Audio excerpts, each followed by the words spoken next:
In this episode, I'm going to show you the best budget-friendly cameras for real estate photography that can get you exceptional, stunning, high quality, and very sharp photos without breaking the bank. In fact, every single one of those photos was taken with one of the budget-friendly cameras that I'm going to review in this episode.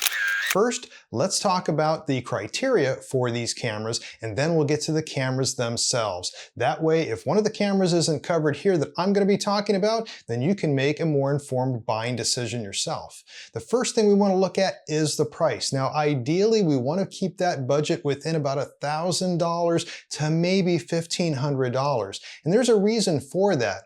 Although there are really good cameras out there, as we're going to see here as we go through more of the criteria, a lot of the bells and whistles just aren't needed. But more importantly, what we need to have is something that will allow us a budget to have more than one camera.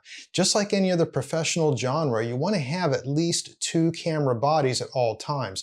Now, that will serve as a backup, but it also makes it easier for you that you don't have to change lenses depending on the work that you're doing. The second criteria to look at is it's good to have a mirrorless camera if you can. Now, you can still use DSLRs. In fact, I used DSLR for many years before mirrorless cameras came out. What you will find is that with the mirrorless cameras that have come out in the last few years, it's 2025 right now, and if you've bought a mirrorless camera in, say, the last 3 to 5 years, you've got a really good high quality camera, and there probably is no distinguishable difference between those cameras and some other brand because they're all at a very high standard nowadays. But more importantly is that when you have a mirrorless camera, your workflow goes a lot faster. And that's because of WYSIWYG. What you see is what you get. That when you're looking at the back screen of the camera, you see in real time how you're adjusting your exposure, your histogram, and your white balance and other settings. The next criteria is you should consider using full frame. It used to be that full frame cameras were twice as expensive as crop sensor cameras, but that's really not the case anymore. You can get these budget-friendly cameras that I'm going to talk about in this episode for just the price of a crop sensor camera, and in some cases, it'll actually be less. The full frame cameras also give you bigger photo sights on the sensors, so you're going to have a better dynamic range typically out of a full frame camera. Also, investing in full frame now for your cameras allows you to expand into other work later on. For instance, if you were to have a crop sensor camera now and you bought cropped sensor lenses, then if you decided to go full frame later, then you're really not going to be able to use those lenses. So it's best to start full frame, especially for the budgets that we're going to be talking about here. The next criteria is how many megapixels do you need? And the sweet spot really is about 24 megapixels. And there's a reason for that. You want to have at least 20 megapixels, and that'll get you some good size prints if somebody needs to print them. But when it comes to real estate photography, even architectural and design photography, even for magazines and even for commercial real estate as well, there's really very little printing that's done nowadays. Most stuff is delivered online, and most of that is also maybe printed in PDF format. That's about as far as it goes. It's rare that anybody's going to print something very large, but even so, if you have a 24 megapixel camera, that means that you're typically going to have a width on your pictures of about 6,000 pixels. If you were to print at 300 DPI, that's 20 inches. That's huge. That's bigger than any page in a magazine, so it's plenty big enough for even commercial work. Also, if you were to do something very large, you're going to be stepping back away from that photo. So you're talking about 150 DPI, you'd be printing at 40 inches on just that 24 megapixel sensor. The other thing too to consider is that most lenses that you buy won't even resolve to anything more than 24 megapixels, and a lot are lower. What that means is you can take a look at DxOMark and take a look at any lens and take a look at the sharpness rating. That's what they rate in what they call perceptual megapixels. And what that means is that when they do the testing, if you get a camera that's, say, 24 megapixels, well, you want then a lens that's going to get close to those perceptual megapixels to make the best use of your camera. In other words, you have a 24 megapixel camera, you don't want to have something that's like a 10 megapixel resolution or that perceptual megapixels that they're rating. So when you take a look at most of these other lenses, when you're talking about wide angle lenses, it's rare to have anything above 30 megapixels for the perceptual megapixel resolution. So it's really a waste. If you get a 50 megapixel camera and you've got a lens that's only 30 megapixel resolution that it's resolving to, then you're actually wasting your money. So another reason, just for real estate photography, really consider that 24 megapixels and the 50 megapixel cameras. All those large megapixel cameras, they're just going to give you big file sizes. You're not going to need them. Most of those pixels will be thrown away for the work that you're going to do. The next criteria is keep your video separate. I know it's tempting to buy one camera that can do it all, but then what will happen is you're going to be spending a lot of money and you're really not going to get the best of both worlds in just about any case, unless you were to spend $5,000 to $6,000 on a camera body, and that would just be for one, and as mentioned earlier, you're going to need at least two. So when we're talking about getting something that can really resolve to good enough quality video so that you can edit it, well, you're taking a look at you want to record in 4K 60p. Sure, you're going to be delivering videos in 1080, but there's a reason why that you'd want to record in 4K 60p. One, the 60 frames per second allows you to slow down your footage so you can get something very, very smooth. And the 4K allows you to crop in. This is something, by the way, that I cover in great detail in my course on videography for real estate, showing various cameras that you can use and how then you would use that footage when you edit it. But anyways, most cameras that boast that they do 4K video, they're either going to do 4K 30 frames per second, or they're going to do 4K 60, but they're going to crop it, so you're not going to get the full width, or it's not going to use the full sensor. So if you needed to get that, for instance, in the Nikon world, 4K 60p without a crop, you're taking a look at the Nikon Z7 II. You're looking at a $3,000 camera. Now, that's for the full frame camera, and of course you got more megapixels than you're ever going to need out of a camera like that.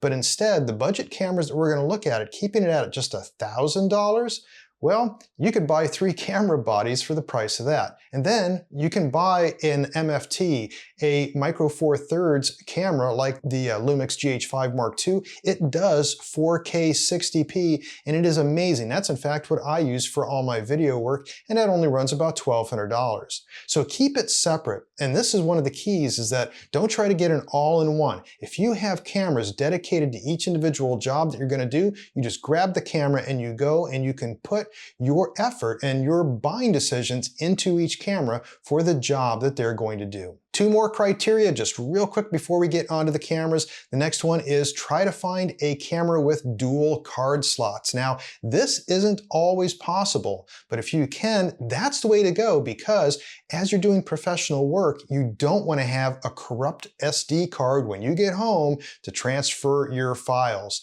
So I like to have that, but it's not always necessary. You don't have to have it.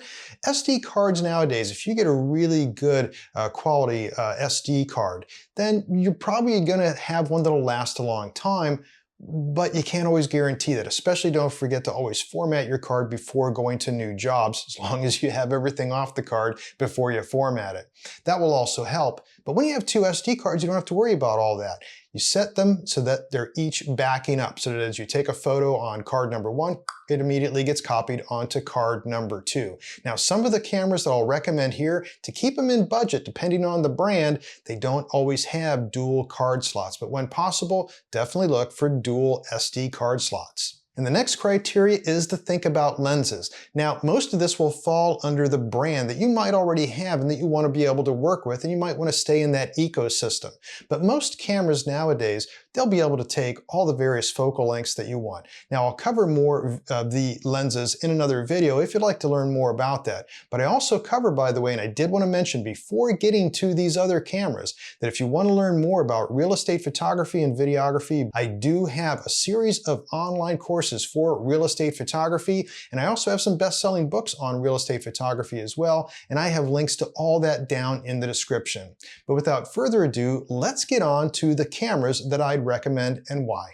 Camera number 1 that I want to recommend as a budget-friendly and really good camera for doing real estate photography is one that's rarely ever talked about, and it's the Nikon Z5. That camera body runs only about $1,000. It's 24 megapixels. It has dual SD card slots. And this is the camera that I use for all of my real estate photography nowadays. In fact, I use it for all of my architectural and design photography as well. It is a really good camera. You go over to my website, nathancoolphoto.com, you look at my portfolio, and almost every single picture on there will be a Nikon Z5.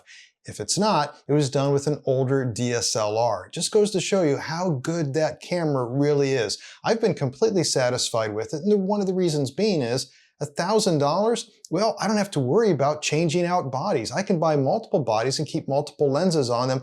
I never have to worry about sensor cleaning for one thing because I never change lenses. Another thing too is that with these Nikon Z cameras, they sell an FTZ2 adapter so that you can use F-glass on there. So if you already have lenses from an old Nikon line, you can just pop them on there and they work really well. In fact, that's what I do on my main setup, where for interiors, I've got that Nikon Z5 FTZ2 adapter and a Takina 16-28 lens, which is a lot less expensive than buying newer Z glass. Next, let's talk about Canon. And when it comes to budget cameras, we have to make some concessions because the lowest priced camera that you can get that I would recommend that's full frame and ticks almost all the boxes is the Canon RP. That runs about $900, very inexpensive. It's 26 megapixels, but it only has one card slot.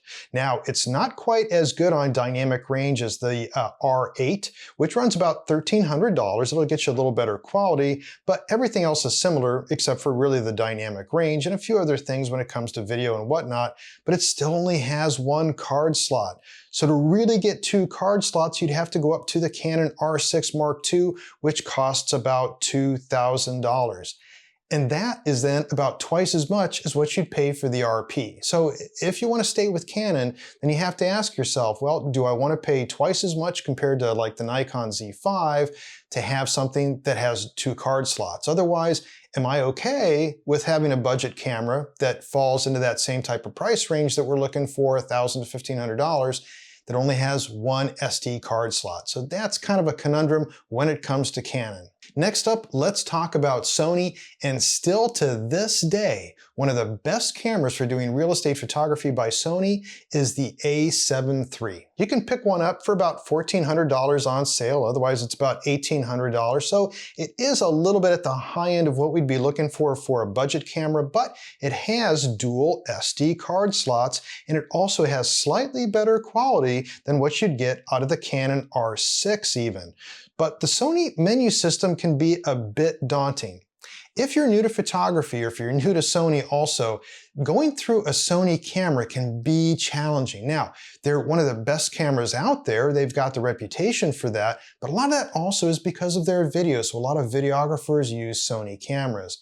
A lot of people argue that they have better color than anybody else, but nowadays that stuff really doesn't matter. In fact, sensors that are made for Sony cameras are really the same sensors that are made by the same manufacturers for Nikon cameras and also Canon cameras. There's almost no distinguishable difference. So Sony is a bit more complicated, but if you don't mind that slower ramp-up time to get used to using the camera, and if you're already used to using Sony, then the A7 III would be great. It used to be that they had an A7 II that was a little lower in price. They discontinued that, so nowadays we're looking at the A7 III. And this brings up a big point when we're comparing these cameras, is that mentioned earlier, you really have to think about the brand, and it's not the brand that Coke is better than Pepsi. It's not like that anymore. Everybody makes the same electronics and just puts it into a different body with a different label on it. But what it is, there's going to be different mounts. There's different compatibility with the electronics of the lenses to the camera. So you need an ecosystem, something that works with all your accessories, including those lenses. So if you already have a collection of Canon lenses, then you probably want to stay in Canon if you can. If you're already in Sony, same thing. If you're already in Nikon, same thing. If you're in Fujifilm, if you're in Lumix, it's all the same thing. You might want to think, well, that's where I want to stay. But once again, you don't have to get married to a brand. For instance, I use Nikon mostly, but for instance, when I do video, I'm using Panasonic's Lumix cameras like the GH5 Mark II.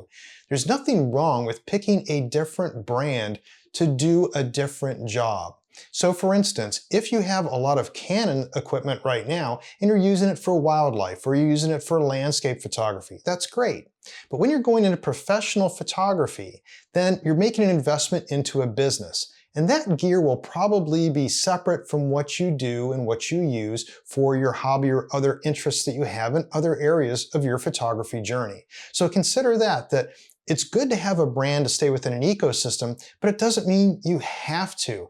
All these cameras, except for a Sony, which is a little bit more complicated, the menu systems are very similar. And editing, well, once you get them off the camera, editing's editing. It's really just about all the same. Which then leads me to my final recommendation, and that is for doing real estate photography to get the most bang for your buck with the lowest priced, budget-friendly camera that will get you very high quality.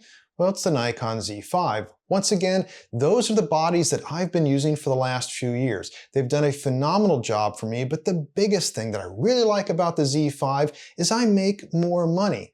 I don't have a high investment in gear. And also, the tip, if you're using Nikon, that FTZ2 adapter using F-glass. You can find a lot more F-glass than Z-glass using Nikon cameras, and you can then save a lot of money on your lenses as well.